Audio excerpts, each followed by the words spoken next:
Oi, boa noite. Tudo bom com você? Eu estou bem. Eu estou bem porque, principalmente, está começando aqui o nosso programa e é o nosso momento de ficarmos juntos, de falarmos de sexualidade, de falarmos de relacionamento, de falarmos sobre a vida. E é disso que eu gosto muito, de falar da vida, de crescer, de aprender e de aprender com quem? Com você também. Não considero você apenas um telespectador, alguém que ou um ouvinte nosso. Você é alguém que está aí do outro lado, que pode e contribui muito com a gente aqui. Quando interage, quando participa, principalmente, né? Porque aí sabemos mais de você. Mas mesmo você que fica só de longe acompanhando, eu sei que há benefícios e há uma troca. Eu te agradeço muito. Fique aqui com a gente para mais um programa muito especial. Hoje nós vamos falar sobre abusos. Abusos que permeiam a vida de muita gente, sendo que algumas têm consciência de que são abusadas e outras não. Mas qual é o padrão do abuso? O que será que nós precisamos aprender, entender? Será que é necessário conceituar, porque talvez estejamos falando de maneira até inapropriada a respeito do que é realmente abuso? Sem saber de fato o que é, meio no senso comum, todo mundo diz e a gente não entende muito bem. Será? A sua participação também com este tema é bem-vinda. Fala com a gente lá na nossa página no Facebook, facebook.com/semtabus.nt. Meu convidado de hoje é psicólogo há mais de 45 anos como profissional. Se bem que ele diz que desde os 5 anos de idade, é daqueles que emprestam o ouvido para ouvir e aprender. Vem aqui comigo, ele é doutor em psicologia, doutor Belisário Marques. É a primeira vez aqui com a gente, que felicidade. Obrigada. Suas ordens, é um prazer estar aqui com vocês. Uma boa noite para todos os nossos ouvintes. Esperamos que aquilo que formos abordar seja de auxílio e de ajuda aos corações magoados, feridos, revoltados, enraivecidos e que possa ter uma vida melhor depois do programa. É isso, essa é a expectativa. Doutor, aqui nos últimos programas, inclusive, mas é muito comum, tanto neste quanto em outros programas, no consultório de família, que eu também estou à frente, as pessoas costumam mandar para nós muitas queixas, muito do sentimento, da história, da vida. E quando nós olhamos assim de modo geral, parece que o tema de hoje cabe muito na vida de muita gente, inclusive dentro das relações mais próximas do casamento, e que sugere algum tipo de abuso, de invadir a vida do outro e fazer o outro sofrer, enfim. Mas será que realmente sabemos o que é abuso, quando estamos abusadas, o que entender, além do senso comum, sobre abusos de todos os tipos, para a gente começar essa conversa? Bom, em primeiro lugar, a pessoa tem que ter uma noção do que é certo e do que é errado, do que pode e do que não pode, e ter uma noção daquilo que corresponde à dignidade física, mental, moral, social da pessoa. Se a pessoa não tem a noção daquilo que é importante para ela, então ela não tem parâmetro para avaliar o quanto ela é abusada ou o quanto ela não é abusada. Então, eu acho que antes de você definir ou dizer o que é abuso, nós teríamos que saber que abuso é sempre quando uma pessoa fere a dignidade da outra pessoa, quando uma pessoa desrespeita a liberdade, o livre-arbítrio, a dignidade que a pessoa tem em si, porque cada um de nós temos um conjunto de direitos e de deveres. Então, no momento que você viola o direito de uma outra pessoa, automaticamente você está invadindo a pessoa. E daí para frente você está abusando a pessoa, né? Porque cada pessoa tem o seu limite. Nós temos que aprender a respeitar o limite uns dos outros. E é entendido que quando há essa invasão do direito do outro, da dignidade do outro, a mente adoece. Claro, toda pessoa... Na realidade, a pessoa que invade já é uma pessoa embrutecida, porque ela não tem a sensibilidade de perceber os limites. Se ela não tem a sensibilidade para perceber os limites do que sente ela mesma, do que ela sente, do que ela pensa, do que ela faz, das consequências do que ela faz, é óbvio que ela não vai respeitar a outra pessoa. Porque se ela não tem como dar e não tem como respeitar. E aí ela vai adoecer a vida do outro. É claro que automaticamente essa pessoa já vem com uma patologia psíquica ou emocional, ela não tendo em si, porque ela já está doente, entre aspas, digamos assim, então ela também vai fazer a outra pessoa doente. Se bem que a responsabilidade da outra pessoa é da outra pessoa. Cabe a ela cuidar dela e não se deixar abusar. A nossa liberdade, a nossa dignidade não está na mão de ninguém, está na nossa mão. Somos nós que definimos o nosso valor e o nosso respeito e o nosso amor próprio. E só que eu, pelo menos, entendo assim, quando ouço os relatos a respeito de situações em que demonstram, sinalizam que ali tem abuso, há uma parte de pessoas, especialmente mulheres, que costumam deixar-se nessa situação, esperando que o outro mude, esperando que o outro tome acorde um dia, quem sabe, mais sensível, e aí cai naquela questão, doutor, o que eu faço para ajudar? O que eu faço como parte nesse processo para ajudar o outro a entender que ele está me ferindo? O que diz? Primeiro eu vou falar para ele. Tá. O problema é a mulher, por exemplo, como você se referiu. Em primeiro lugar, mulher é muito genérico, cada pessoa é diferente, cada pessoa tem a própria individualidade. Então, falar das mulheres, já estamos cometendo um erro, porque tem mulheres que estão abusando já do termo. É verdade. Então, o fato é que cada pessoa tem que impor o limite dela. Agora, se a pessoa não deixa claro o que ela quer, o que ela aceita, o que ela concorda, então, e se ela permite, é claro que essa desculpa que ela dá de quem sabe ele vai mudar é uma falta de responsabilidade de quem está dando a desculpa, porque ninguém vai mudar. Ou a pessoa começa a mudar agora, depois que ela se conscientiza do que eu falo para ela, ou eu não posso ter esperança que ela vai mudar no futuro. Isso é uma utopia. Quem sabe ele vai mudar. Eu tenho pessoas esperando, já tive pessoas esperando 50 anos que a outra mudasse. E a outra não mudou. E não vai mudar, porque ela só vai mudar se ela tiver a consequência do absurdo do comportamento dela. Se ela não tem a consequência, ela não vai mudar. Isso é padrão, doutor? Só a consequência leva o indivíduo a mudanças? Para a pessoa que está no abuso, sim. Uma pessoa sábia, então, uma pessoa sábia aprenderia com a própria experiência e com a experiência dos outros. Agora, quando a pessoa é insensível, ela não aprende, ela não vê, ela não ouve, ela não percebe a experiência negativa dos outros e cresce com aquilo. Então, ela tem que passar pela experiência. Agora, quando ela é insensível, ela não capta a consequência do próprio comportamento. Tem gente que nem com as consequências aprende, né? Claro, aí no caso, absurdamente falando, não é muito diferente dos animais, né? Porque o animal aprende com a experiência. A consequência, o condicionamento, muda o animal. Agora, tem muitas pessoas que são muito insensíveis. E aí complica a situação. Mas a responsabilidade é da pessoa que cuida da própria vida, direciona a própria vida e assume as consequências daquilo que ela aceita. Então, mesmo entendendo que as pessoas são diferentes, que cada um dá o rumo que tem condição para dar na sua vida, ou que decida dar à sua vida, mas a personalidade feminina, ela não se submete mais a algumas situações, assim, a estrutura do feminino, por conta do maternal, por conta do auxílio, eu vou dar dezenas e dezenas, a sensibilidade, ou ainda continuamos generalizando o fato.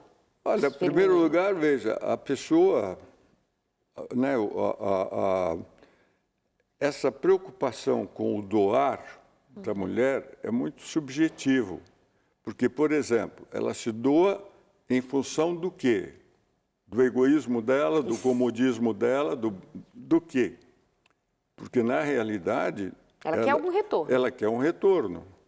Só um retorno que ela não está tendo. Às vezes existem os retornos secundários, como situação econômica, a indolência, a conveniência, a pressão dos pais ou da família que pressiona a pessoa para ficar na situação de abuso. Então, há uma série de fatores secundários que podem fazer com que a pessoa fique na situação de abuso, e então isso é complicado, compreendeu? Por isso que é preciso que a pessoa entenda que tudo que acontece para ela é porque ela permite. Agora, não adianta ela ter essa fantasia de que vai mudar.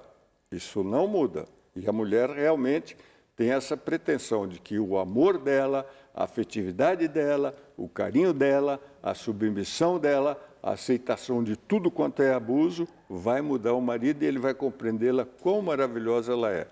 Agora, a minha experiência no consultório é que uma mulher, quando ela se submete totalmente, ela perde o marido e ele vai procurar outra para dominar. E ela porque se aquela perde já está nisso. dominada. Aí ela perdeu o tempo. Ela investiu numa relação falida, porque não pôs limite. Você e eu estamos aqui ouvindo o Dr. Belisário Marques e falando sobre abusos. E vamos pensar em alguns tipos de abusos também ao longo do programa. E eu quero você aqui com a gente. Escreve, fala com a gente na nossa página no facebook.com/semtabus.nt. Esse é o seu Sem Tabus para falar de sexualidade, mas de relacionamento, para falar dessas coisas que implicam muitas vezes em grandes dificuldades e você pede ajuda. Estamos aqui para compartilhar um pouco de conhecimento, para tentar estender a mão e apontar uma direção em que você é quem vai decidir se segue ou se não segue. Doutor Belisário, então assim, antes de continuarmos, para nós, para o público, para o leigo, para para nós darmos continuidade à questão abuso, o que é fundamental saber para que a gente não se confunda no meio do caminho? Bom, em primeiro lugar é a pessoa se conhecer. Se conhecer, autoconhecimento. Faz conhecimento. Em primeiro lugar, autoconhecimento. Segundo lugar, respeito por aquilo que ela descobre dela, porque se ela negar o que ela descobre dela, ela já vai ser errado. Cuidar-se, não é cuidar do outro. Não sei se falei no último programa, mas a minha frase predileta é: cuida da sua própria vida, que você faz uma grande obra para a humanidade. E tenho fundamentos religiosos para dizer isso. Compreendeu ou não? Então, a pessoa precisa se cuidar, a pessoa precisa assumir a responsabilidade para se cuidar e a pessoa precisa também se compreender, ou seja, ter um pouco de compaixão de si mesma. Porque senão ela não tem como estabelecer absolutamente nada.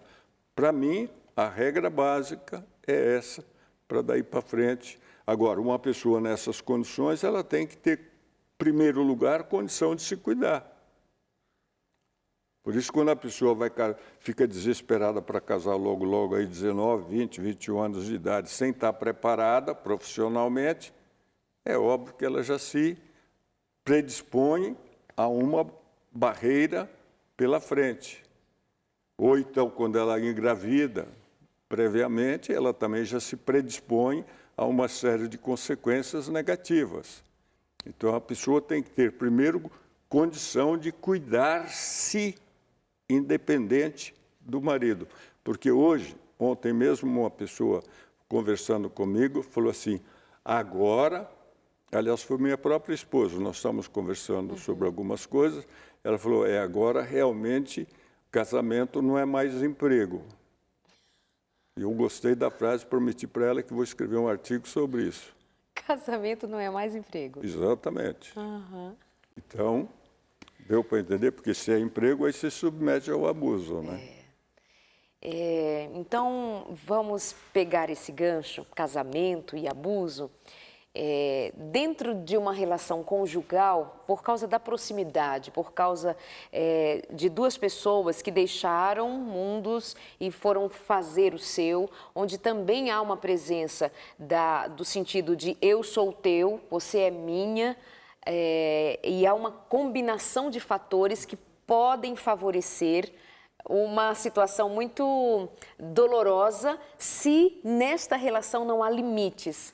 Primeira coisa, eu não sou seu e você não é minha. Então Isso aí já está errado na colocação.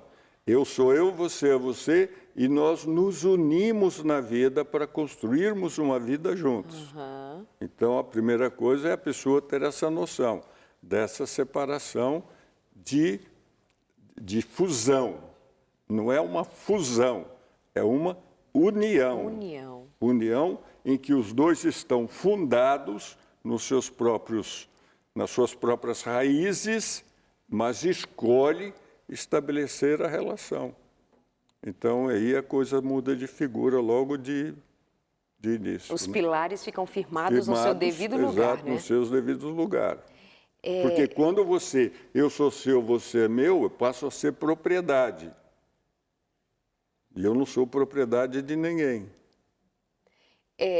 Essa ideia da propriedade passa pela má interpretação, por exemplo, de textos bíblicos? Claro, a pessoa mais cruel é a que usa a Bíblia para manipular os outros. Uhum. E a pessoa pode usar, você é o sacerdote da família, você é a cabeça. Eu sou o chefe, eu sou o sacerdote. Quando você precisa falar isso, você já não é mais nada. Você já perdeu o poder. Quem invoca o poder já perdeu o poder. Mulher seja submissa. Isso aí, não, a mulher, ela deve respeitar o marido. É totalmente diferente. Respeito é uma coisa, submissão tem um pensamento de uma escritora religiosa chamada Helena White, e ela diz assim, é impossível você submeter alguém e esperar o amor dessa pessoa. Então, fica muito claro, né? Religiosamente, mais claro do que isso, para mim não existe. Doutor Belisário Marques, fazendo-nos pensar sobre questões muito importantes, viu? Que vai tocar, às vezes, até em alguns paradigmas nossos, né? De alguma maneira parecendo estar bem estabelecidos, mas a gente precisa dar uma olhada e rever qual é a tua condição frente a uma situação de abuso, o que passa por sua cabeça, seu pensamento, dentro desse casamento, como é que vocês se mantêm, como é que vocês estão. Por exemplo, na volta, vamos falar um pouquinho sobre situações de abuso na área sexual, né? Porque passa para dentro dessa área, onde deveria ser a área em que mais se trabalha com afeto, com amor, já que nós estamos unindo-nos de uma maneira tão especial como deveria ser. Logo depois de intervalo, nós esperamos você aqui no nosso Sem Tabus. Até já!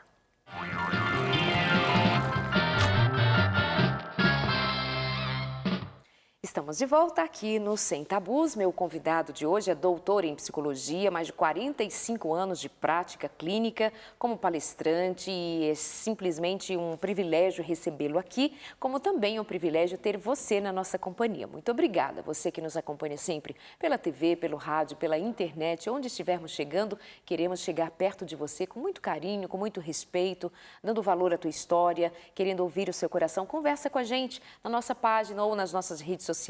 Convido você a se inscrever no nosso canal no YouTube também. Ali tem todos os programas disponíveis e a qualquer momento você pode baixar o programa, pode assistir outras vezes, compartilhar, curtir, aprender. Na verdade, cada programa é um momento terapêutico, é um momento em que você pode economizar algumas sessões até, como diz o doutor Belisário, em muitas situações, sim, muito instrutivo. Hoje nós estamos falando sobre abusos. Vamos falar um pouquinho sobre abuso sexual daqui a pouco, mas vamos começar por aquele que parece ser mais simples, mais banal, parece não provocar muita dor. A palavra parece nem ser abuso às vezes, só disse alguma coisa que meio desagradou, mas abuso verbal, doutor. O que você quer saber do abuso verbal? Eu quero saber se isso que eu digo a respeito de parecer uma coisa... disse uma palavra aqui, alguma coisa desrespeitosa aqui. Tá gorda a mulher, alguma coisa do gênero.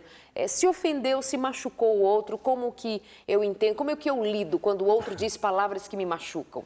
Bom, se você for olhar na própria Bíblia, ela dá uma definição clara disso. As palavras podem ser para a vida ou para a morte. Então, ela pode dar saúde ou matar a pessoa. Depende de como a palavra é falada e como ela é usada e o tipo de palavra que nós usamos. Então, o relacionamento, depois de você ver a pessoa, a única coisa que vem e que faz o relacionamento é o que a pessoa fala. Porque a pessoa As palavras constroem nossas relações. Constrói as nossas relações. Então, dependendo de como você fala, você desperta um certo tipo de emoção e aquela emoção cresce ou diminui. Então, é óbvio que para a mulher, a palavra é o segredo. Para a mulher, que eu digo o seguinte, para o homem falar para a mulher, né? O segredo é a palavra. Porque para ela, a palavra tem um poder muito superior ao comportamento. Tanto assim que ela se submete ao abuso, em grande parte, pelas palavras de manipulação ou de sedução que o parceiro usa para seduzi-la. Porque elas dizem para mim, mas ele falou. Bom, mas ele falou, mas não faz. Não, mas ele falou. E ela fica no ele falou e não no que ele fez. E essa é uma das grandes maneiras que a mulher se auto-engana. Então, se a pessoa falou, é preciso pensar. E quando ela ouve o que a pessoa fala, e se aquilo que a pessoa fala for negativo, for depreciativo, como ontem mesmo, uma menina falou para mim assim, pois é, doutor, eu namorava com ele, meus amigos diziam, mas o que você está fazendo com esse homem? Ele é abusivo, ele é isso. E era mesmo. E ele a depreciava, já no namoro. Tanto assim que ela terminou, os amigos, e ela é muito querida, deram uma festa para ela. Para libertação. Uhum. E ela falou, nossa, Belisário, eu não sabia onde eu estava realmente presa, estava desanimada no trabalho, estava desanimada em tudo, estava cada vez pior, não gostava tanto de mim. Agora que eu terminei, eu me sinto livre, liberta. Estou mais animada no trabalho, tenho melhor humor, estou mais disposta.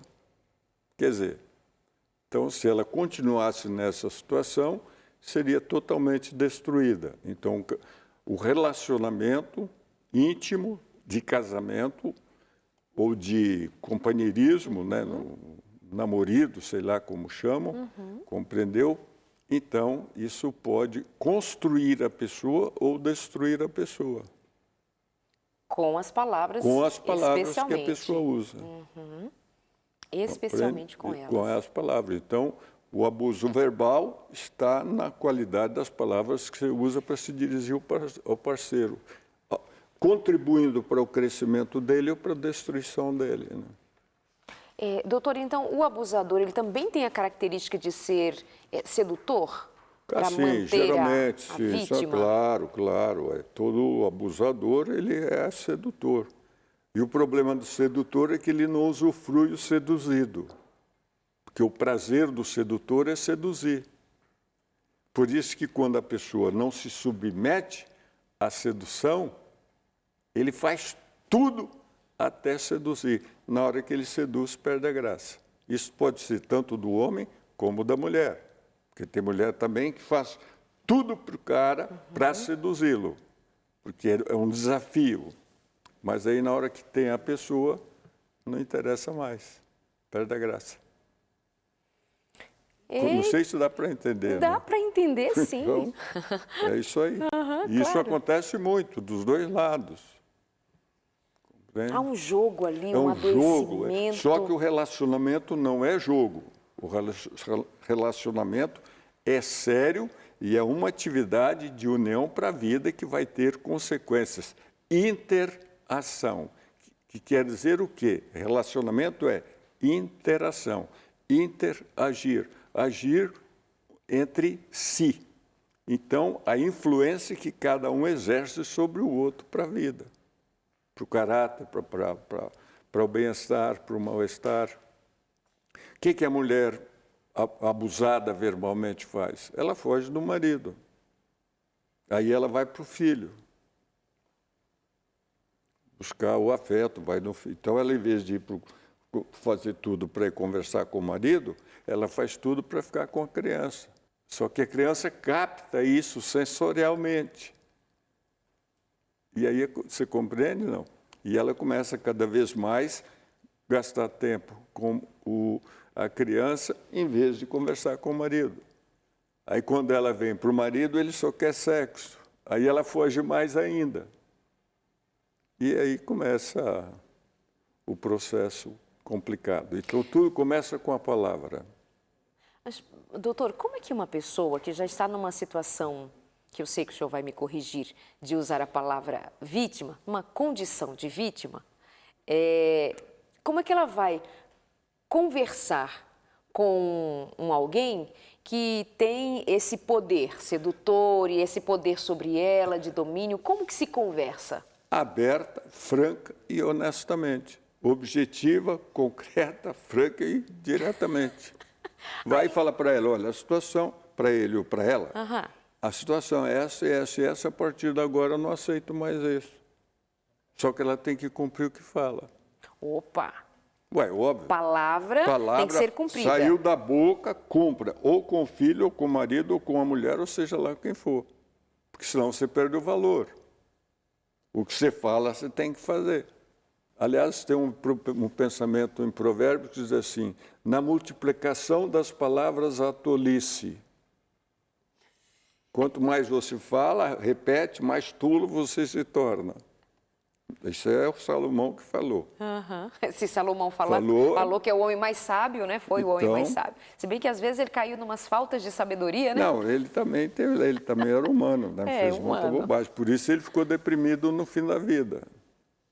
Por que essa depressão? Ué, porque ele caiu em si e viu a realidade, viu as bobagens que fez, se arrependeu.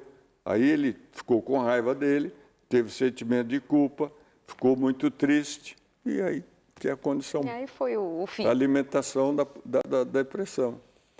Doutor, para essa pessoa, referente àquela pergunta que eu fiz sobre como conversa, como é que fala com alguém que parece estar numa situação superior no sentido do convencimento, do uso da palavra, às vezes da força, aí eu fico aqui crendo que tem a ver com aquilo que foi dito inicialmente sobre o autoconhecimento, postura, valoração de si.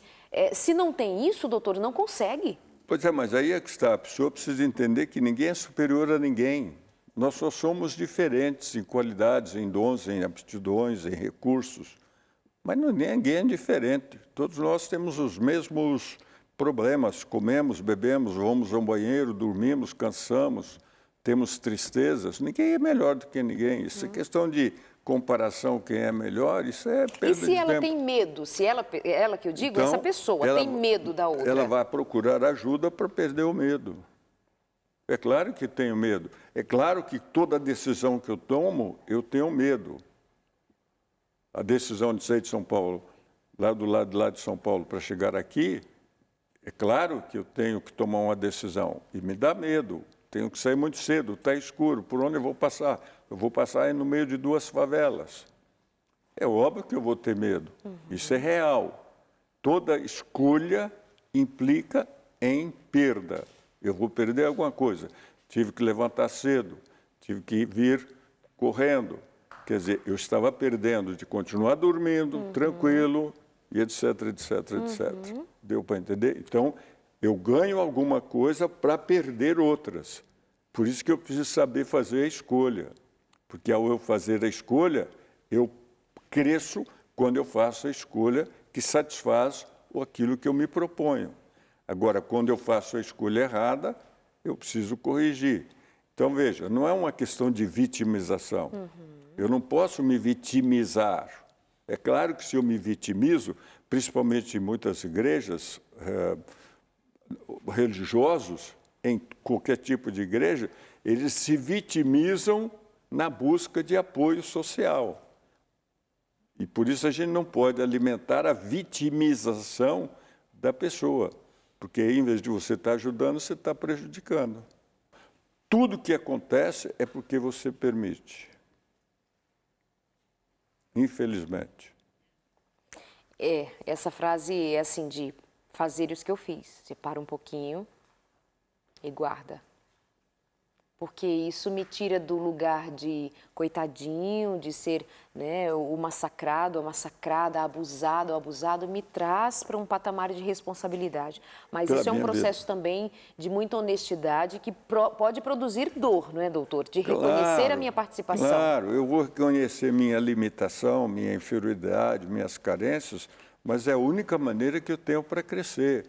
Porque se eu não reconheço a minha limitação, a minha insuficiência, eu não tenho como crescer. Eu não sou dono da verdade. Eu não nasci sabendo. Cada dia eu aprendo. Quantas pessoas chegam no consultório para consulta, quando a pessoa descobre alguma coisa, ela fica triste. Ela fez uma descoberta, mas ela é tão egoísta que ela fica triste porque ela devia ter sabido aquilo muito antes. Eu não, estou com 85 anos, cada descoberta que eu faço quando estou lendo um livro, para mim é uma beleza. Aleluia! Vou daqui para frente, posso praticar. Quanto tempo é pouco, mas não faz mal. Quanto tempo eu tiver, agora eu já sei isso também. Dá para entender, não? Sim, claro. Essa humildade que a pessoa tem que saber que ela não é nada. Ela tem que crescer sempre. O ser humano existe para crescer sempre. Ou ele cresce ou ele regride, ele decresce. Ele não tem alternativa. E isso tudo em função da escolha que ele faz. Ou seja, em função da sua vontade. Das suas capacidades serem usadas em seu benefício e que acaba sendo benefício para o outro também, de dar o limite para o outro e dar... eu fico pensando, te ouvindo falar assim, que chega a ser aplicável isto que está sendo dito para todos os outros tipos de abuso em qualquer situação da vida. Em qualquer situação. Se eu disser assim, vamos falar agora sobre o abuso sexual, como anunciei. Ok, mas assim, vão ser aplicadas ou aplicados os mesmos princípios. Sim, sim. Por isso que a pessoa tem que ter um parâmetro, ela tem que ter alguma coisa que rege a vida. Se ela não tiver um parâmetro para reger a vida dela, então também ela não é nada. É igual ontem, alguém deu uma piada para mim, não é piada, a pessoa contou como piada, né? Eu contei para minha esposa e ela não deu risada, então não é piada. Mas ele disse que alguém estava falando de Alice no País das Maravilhas, ela olhou para cima e viu o gato. Então o gato, ela perguntou para o gato, qual é o caminho? Ele perguntou para ela, para onde você quer ir? Ela falou, para qualquer lugar. Ele disse, você pode pegar qualquer caminho. Se a pessoa não sabe para onde... Deu para entender, não? Qualquer caminho serve. Ou você tem uma... Eu gostei muito, foi um cliente que me contou, aliás, eu estou usando o que não é meu, tá bom? Tem que agradecê-lo depois e pagar os direitos autorais. Aprendi essa ontem, adorei. Compreendeu? Adorei essa colocação. Porque é exatamente, se você não sabe o que você quer, então qualquer coisa está bom. Programas que fizemos, assim, uma série deles respondendo perguntas de pessoas que nos escreveram, contando suas situações, muito repetidas vezes, claro. De sofrimento, olha, sem tabus, meu marido quer determinada prática sexual, eu não quero, ele insiste, eu acho que ele é perverso, eu acho que ele é de muita pornografia, eu não quero isso para mim. Ou o marido diz assim, eu estou cansado, quero ir embora, porque minha mulher me humilha, minha mulher me destrata. Uma série assim. E então não dá para ir em outra direção a não ser indivíduo, o que você deseja, o que você quer e o que você vai fazer com isso. Exato. Né? Se submeter ou mudar. Olha, para não explicar muito, eu vou lhe contar um fato. A senhora chegou no consultório e disse, Belisário, meu marido só gosta de prostituta. Belisário, meu marido só gosta de prostituta. Belisário, meu marido só gosta de prostituta. Chegou a um ponto que eu falei para ela, o que você quer? Não, eu queria que ele mudasse. Eu falei, mas ele não vai mudar, porque ele gosta de prostituta. Ela falou, então o que eu faço? Eu falei, você só tem duas alternativas. Ou sair da relação, ou virar prostituta. Tá bom. Ué, deu para entender, não? Ué, qual é a alternativa que você tem? Compreende? Não? Obrigar o outro a uma mudança, não vai conseguir. Ele não vai mudar. Quer dizer, se é isso que dá prazer para ele, tudo bem. Compreende? Não? Ele pode continuar a vida dele. Eu não estou respondendo por ele. Sim. Eu estou respondendo pela responsabilidade com ela de tentar ajudá-la. Ah, faça isso, faça aquilo, faça aquilo. Às vezes, uma menina que estava submetida a um treinamento de psicoterapeuta, muito jovem, deu 26 sugestões para uma pessoa em 15 minutos de gravação. Depois que ela foi treinada, ela não deu nenhuma sugestão. Na primeira, ela brigou com a pessoa que ela deveria ajudar, porque a pessoa não aceitou nenhuma sugestão. Na segunda, ela só ouviu. E a menina que foi ouvida agradeceu profundamente a ajuda. Por ter sido ouvida. Então, não adianta nada você ficar dando sugestão para a pessoa, porque a pessoa não vai executar. Então, o que você tem que ter é ação. O que eu vou fazer? É aquela objetividade que eu falei para vocês. Se você que não quer a posição, não faça a posição. Agora, não faça uma vez, pensando que fazendo uma vez você vai agradar.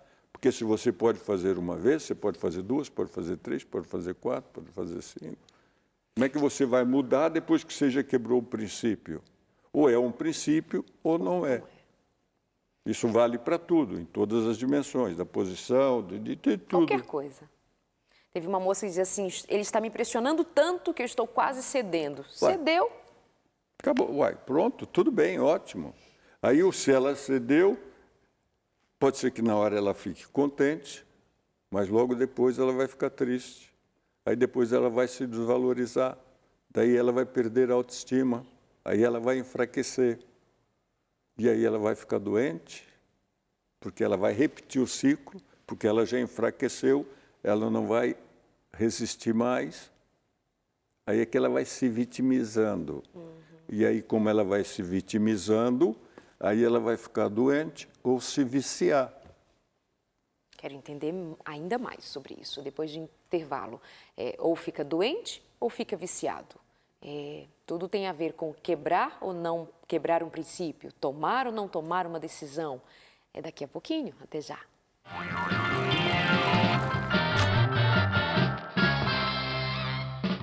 Oi, boa noite. Estamos finalizando já, é o nosso último bloco do Sem Tabus de hoje. Mas para você que chegou agora há pouco, fique à vontade, dá tempo de você aprender um pouco mais com a gente e nós queremos a sua companhia, que nos faz muito bem também. Obrigada por isso, tá?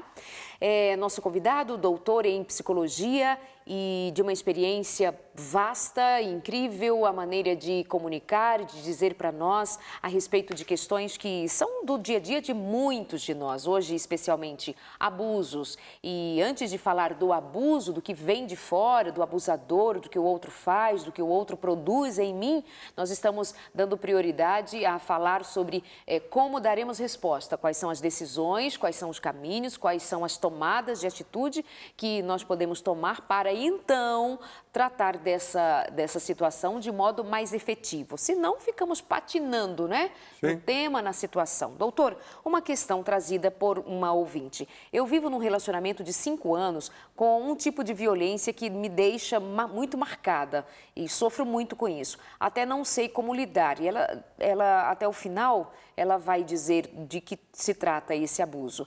E ela diz que chora quando fala, quando pensa, inclusive enquanto escrevia para nós, ela estava em lágrimas. E ela diz, referente ao sexo com o meu marido, é horrível. Como eu vou fazer amor com um homem que me distrata? Eu preferia a violência física, preferia apanhar. Eu acho que seria menos doloroso. Amo, me dedico por inteira a um homem que me humilha muito. Perdi o ânimo, não tenho paz, muito menos qualquer tipo de alegria. Sei que preciso muito de ajuda, mas não encontrei alguém para me ajudar. Eu própria não tenho ânimo para sair dessa situação. O que foi feito a essa mulher que a deixou sem ânimo, sem ação? A submissão. Não foi ele quem fez, ela fez consigo mesma. Não, ela se submeteu. É claro que a mulher põe o limite. O homem sempre vai provocar, o homem sempre provocou, o homem sempre foi atrás da mulher. Então, Ele sempre foi atrás da mulher, certo? Atrás da mulher. Tanto assim que a mulher, através dos tempos, teve que desenvolver recursos de atrair para ser vista e ser querida. Então, o homem sempre procurou através da história. Isso não quer dizer que uma outra mulher também não procure, Claro. mas o preponderante é a procura pelo homem. Então, a pessoa aceita ou não. Então, cabe à mulher colocar esse limite. Agora, vamos analisar essa história aí. Começando, em primeiro lugar, ela não faz. Ela deve ter muita raiva dele, porque se ela, ou ela tem ou ela está negando. Então, ela precisa, em primeiro lugar, entrar em contato com a raiva que ela tem dele. Então, por que ela tem raiva dele? Porque não é possível a pessoa submeter a dor se tem raiva da pessoa que está causando a dor. Agora, só que ela não assume a raiva. Porque se ela assumisse a raiva, ela tomaria providência. A emoção, guarda essa frase, a emoção é que motiva o comportamento do ser humano. Não é a razão. A razão vai trabalhar em cima da emoção. Isso aí é muito grave. Então, se você não conhece ou não sabe o que sente, tem que definir aquilo que você sente, identificar. Aí você pensa e aí então você avalia o que quer fazer. Agora, se você não sabe o que você sente, você fica perdido. Deixa eu ver o que ela diz assim, eu amo e me dedico por inteiro. Não, isso não é verdade, porque não dá para você amar quem judia de você. O que acontece é que ela tem uma raiva muito grande e uma submissão, mas não amor. Amor não é submissão. O amor se submete quando a pessoa é respeitada, porque senão ela está com raiva. E aí existe uma coisa que se chama expressão passiva da raiva. Isso quer dizer o quê? Que a pessoa não revela raiva, mas ela esquece de fazer, ela queima a roupa, ela sempre na última hora, ela está tendo alguma coisa, salga demais o feijão para o cara, ela sempre está dando um sinal de vingança para aliviar, porque senão ela não aguentaria esse tempo todo. Porque o que é a raiva? A raiva é protetora da vida. O ser humano só sobrevive porque ele tem raiva, porque ele precisa se defender e atacar quando necessário. Agora, eu não estou falando em sair atacando as pessoas, eu estou falando que a pessoa precisa saber o que sente para ela administrar o sentimento, avaliar o sentimento para saber qual é a resposta mais adequada que ela deve dar para a situação. Deu para entender? Se ela não conseguir identificar o sentimento dela verdadeiro, e ela tem que ser muito honesta com isso, principalmente a pessoa religiosa é muito falsa com os sentimentos dela, porque ela pensa que sentir é pecado, e aí é que a coisa complica. Bom, isso aí vai longe, né? Não, pode continuar. Não.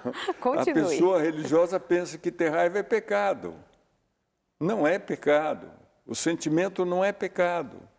O sentimento vem, eu não sei de onde ele vem. O estímulo, alguma coisa me faz sentir.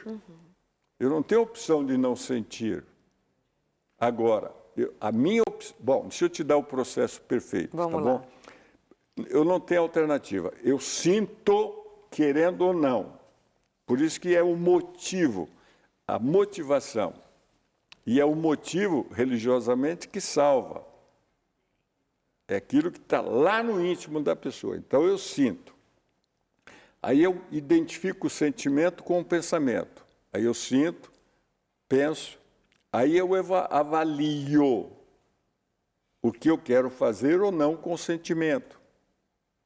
Aí, quando eu estou fazendo a avaliação, é porque eu tenho várias alternativas que eu posso fazer. Aí eu decido por uma alternativa. E aí eu executo aquela alternativa. Aí essa alternativa tem consequências. E aqui que eu vou ver se A minha escolha e a avaliação que eu fiz foi correta.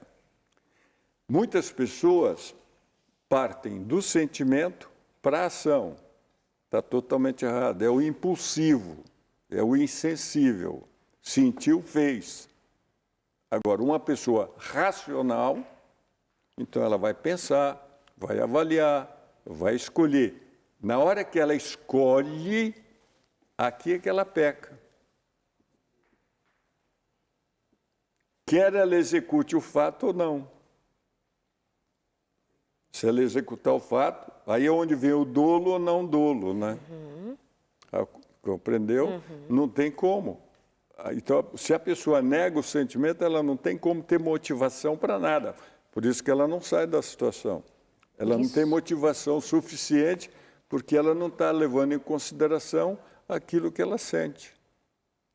Agora, é óbvio, ela não pode ser passiva ou achar que ela não vai pagar um preço. Qualquer escolha que ela fizer, ou ela paga o preço de ficar no casamento abusivo, ou ela põe limite, ou ela tem que sair da relação. A mente não consegue trabalhar com uma divisão tão grande de pensamento, de sentimento, uma submissão, uma dor, um desgosto tão grande por muito tempo sem adoecer. Não, porque, veja bem, o ser humano, quando ele fica em conflito e não sai do conflito, ele fica bloqueado. Claro. Então, o que acontece? Porque o conflito está consumindo, por isso que ela não tem força, o conflito está consumindo a energia vital dela, ou a libido, ou a força vital. Compreendeu? Sim. Não dá para ela ter força mesmo. Enquanto você está no conflito, claro que falar isso num ambiente religioso é desagradável, mas enquanto você está no conflito, você está totalmente inutilizado. É preferível você sair do conflito, mesmo que seja errado. Por exemplo, o sujeito chega lá, como já aconteceu, o cara falou, você quer fazer terapia para quê? Você quer parar de beber ou não? Muitos anos atrás. Não, Belisário, eu não vou parar de beber. Minha família quer que eu faça terapia, mas eu não vou parar de beber. Eu falei, o senhor não quer mudar? Ele disse, de jeito nenhum, eu vou beber até morrer. Eu falei, então o senhor não precisa fazer terapia. Para quê? Estava decidido. O senhor já decidiu, o senhor já definiu a sua vida. Vai e beba até morrer feliz. Aí alguém falou para mim, mas vai para o inferno. Eu falei, mas pelo menos ele vai feliz. Ué, ele escolheu. Porque se ele for para o céu, ele vai infeliz. Vai infeliz. Ele escolheu. Eu dei para ele ele falou, me dá uma semana para eu pensar. E ele foi e voltou. Na semana seguinte, ele deu um soco na escrivaninha e falou, escolhi, doutor Belisário, muito obrigado por o senhor me dar a chance de escolher. E vou beber até morrer. Porque todo mundo me dá bronca. E o senhor não me deu bronca. Eu falei, poxa, pelo menos uma coisa boa fez a terapia. Ué, o senhor escolheu, deu para entender? Não. Então, esse é o ponto. Então, ela não tem... Enquanto ela estiver no conflito, ela não tem como ter forças, porque enquanto ela está entre dois sentimentos, aliás, é bíblico. Não cocheareis entre dois pensamentos. Não podeis servir a dois senhores ao mesmo tempo. Uma casa dividida contra si mesmo não subsiste. São vários pensamentos bíblicos que está falando isso aí. Não pode comer na mesa do Senhor ou tomar o cálice dos demônios. Você não pode estar no caminho do inferno querendo ir para o céu. Como você não pode, você compreendeu? Você não pode ir para o inferno se você está no caminho do céu. É isso. Ué. Simples. É isso. E chama a atenção também o fato de eles serem relativamente jovens, eu imagino, pelo tempo de casamento, né? Relativamente ao tempo de casamento, é um sofrimento que ela descreve como sendo assim, marcas profundas, são 5 anos só de casamento. Então, parece que já é uma relação que tem um agravamento ali de começo. Mas a pessoa não tem essa noção, não tem, né? Ela não se respeita. Às vezes a pessoa já casa com esse tipo de coisa. A pessoa está preocupada, às vezes, em casar. É muito complicado. Agora, doutor, Pode ser que eu esteja pensando nessa mulher, nesse homem, simbolicamente, né, pensando em tantos outros, ali, na fase adulta, abusador e alguém que se submete ao abuso. Mas é uma construção dessa pessoa, né? Há um indivíduo que foi sendo ensinado a ele, ok, sim, simplesmente, ou pela religião, ou pela educação, ou pelo sentimento de baixa estima, alguma coisa do gênero. É uma construção, né? Tanto do abusador quanto do que se permite, do abusado. Como assim? Sim, é uma construção. É uma construção, não é uma coisa... Mas a pessoa que se constrói... acho que eu me referi na última vez sobre a resiliência. Tem pessoas que saem da situação, das piores situações possíveis, e elas não se contaminam, porque elas querem coisas piores. Aliás, melhores, perdão. Né? Elas saem da situação pior, mas ela quer uma coisa melhor. Agora, deixa eu voltar no conflito, que é uma coisa muito importante. Sim. O conflito, com o tempo, vai minando, porque como é uma série de sentimentos negativos que ela tem, vai minando o sistema imunológico dela. Então, ela vai começar a ter doenças por falta da resistência imunológica. Esse é o problema. O corpo responde. O corpo vai responder e tem uma emoção que se chama repugnância. O que é? Quando a cabeça não funciona, o corpo reage. Aí a pessoa passa a ter náusea do toque, náusea de ouvir a voz, náusea de ver qualquer coisa da pessoa. Isso é uma proteção para a sobrevivência desse indivíduo, né? Por isso, quando a cabeça não funciona, o corpo paga. É popular, o ditado é popular. E o religioso, a crença, né, mal colocada, vai dizer assim, eu não posso sentir isso, eu não posso, como eu estou sentindo isso dele? Aí não legitima essa emoção e permanece num caminho de morte. Exato, claro. Voltando ao lado religioso, isso aqui é uma instituição religiosa. No livro Mente, Caráter e Personalidade, página 420, está escrito: você não pode controlar os seus sentimentos, seus impulsos, seus pensamentos como deseja, mas pode controlar a sua vontade e fazer uma grande diferença na sua vida. Como diferenciar entre eu não posso pensamento, eu não posso sentimento, eu não posso dominar, mas vontade eu posso? O que é sentimento, emoção e vontade? A vontade é a escolha. A vontade é racional. Aí a decisão segundo aquela escolha feita. Sente, pensa, avalia, escolhe. Então, escolha é vontade. Aqui eu vou exercer a minha vontade. Tem nada a ver com sentimento, não tem nada a ver com impulso, não tem nada a ver com desejo. Eu penso no desejo, eu tenho um desejo. Nossa, eu tenho um desejo a todo momento. Eu sou homem. Esse fim de semana mesmo vi uma pessoa que eu fiquei tonto. Uma mulher tão bonita que era. Eu falei, nossa, não sabia que existia. Tudo bem. E? Ué, pronto, passou. Mudou nada na sua vida. Mudou nada na minha vida. Nem fixou pensamento, nem chegou a executar nenhum tipo de vontade, desejo. É bonito. Senti. Era bonita? Era. E como? E compreendeu? Só? Pronto. Pensei que era bonita, falei, não dá, porque eu já estou com 85 anos, nasci fora da época. Tá certo? Então, doutor. Deu para entender? Então, isso não tem nada a ver, quer dizer, uma coisa que vem.